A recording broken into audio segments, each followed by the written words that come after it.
All right, Lacerate of Butchering. This looks excellent. Now the attack speed, real slow, 40% of base, but you hit twice. Attack damage, 310% of base. Effectiveness of added damage, 310%. Plus 2.8 meters of radius and 50% increased angle. You're using two-handed weapons now instead of one-handed weapons.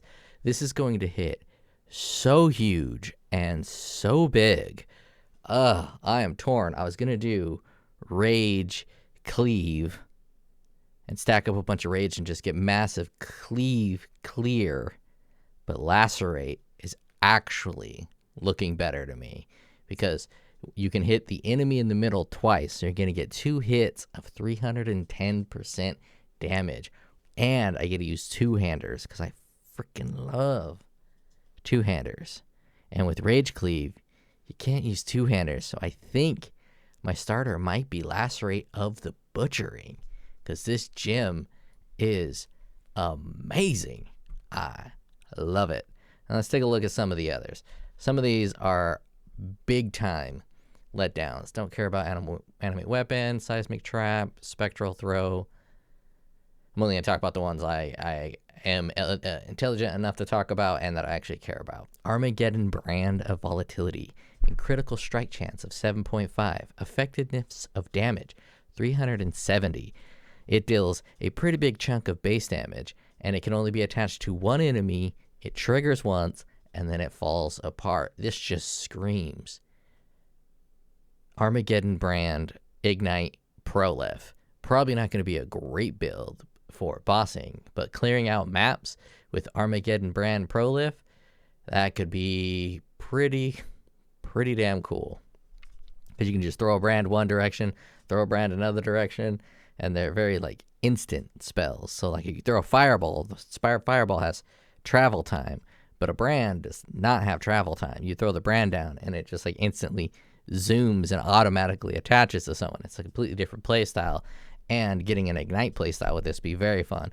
Plus you can use this with Righteous Fire now. You can use this brand instead of everything else, and since with Righteous Fire you're stacking damage over time multiplier for fire, once you just ignite with this Armageddon Brand, you don't really have to drop another one until the ignite's over. You can just keep dropping them while you want, but Armageddon Brand of Volatility is pretty slick.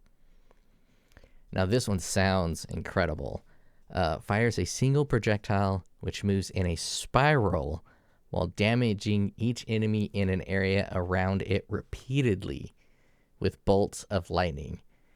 Now, a spiral is a circle, so I think it's going to move forward and then do a circle.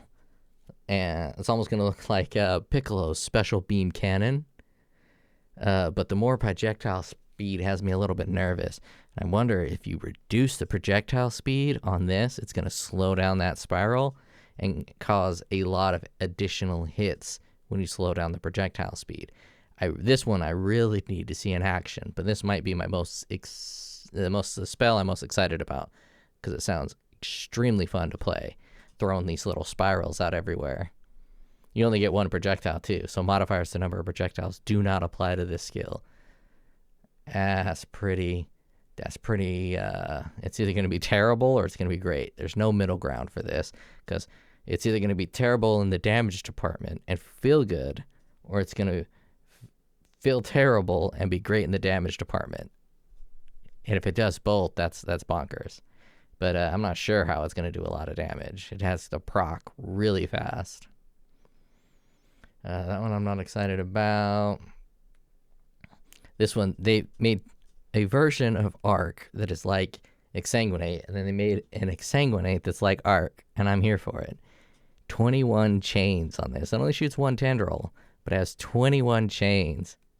That's pretty bonkers. This will be really good for a starter, because one of the problems with Exsanguinate is it shoots out like 7 tendrils, and when you first get into like white maps, sometimes you get a little bit overwhelmed until you get Chain or Awaken Chain, and Chain reduces your damage. So this one you can get 21 chains, and it's not going to reduce your damage. And if you have something, a different kind of skill, like this would be really good with like a cock build. So that way you can kind of go through with the Cyclone to keep yourself pretty safe, and then you're going to be hitting these exsanguinate chains, which are going to spread out extremely far. And you can cast a lot faster with cock.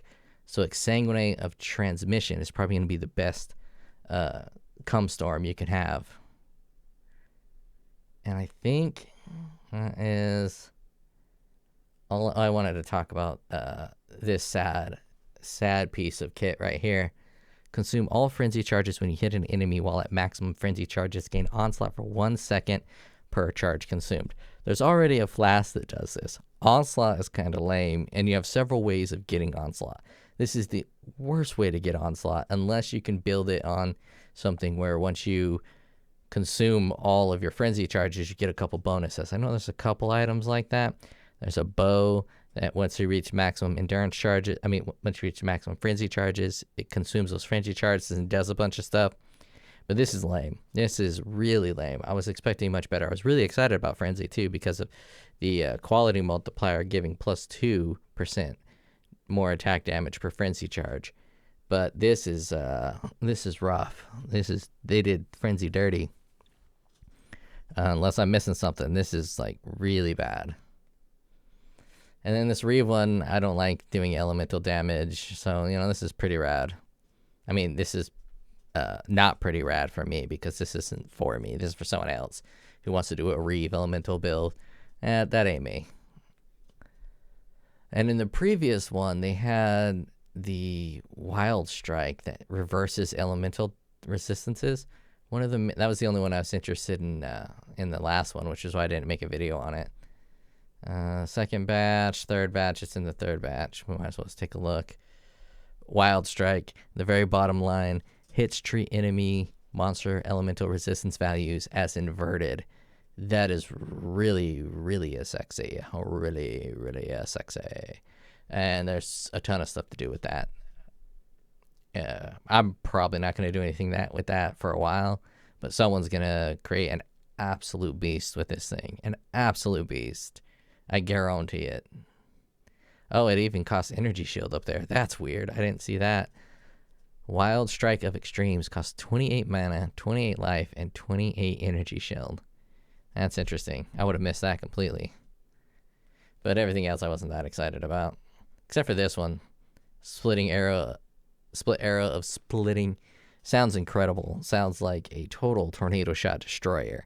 However, we got to see him play. Just like the ball lightning that shoots in spirals, we got to see this in play. But it sounds really good for leveling up. But we have to see how the projectiles split towards 8 targets. Projectiles can split without hitting a target. I don't really know what that projectiles can split without hitting a target. My guess would be when you shoot a projectile and it goes to where your mouse was pointing at, it's then going to split right where that mouse is. And I don't know, because I think once a projectile splits, I don't know. I don't know how that's going to work. It looks cool, though. Anyways, that's all I wanted to talk about.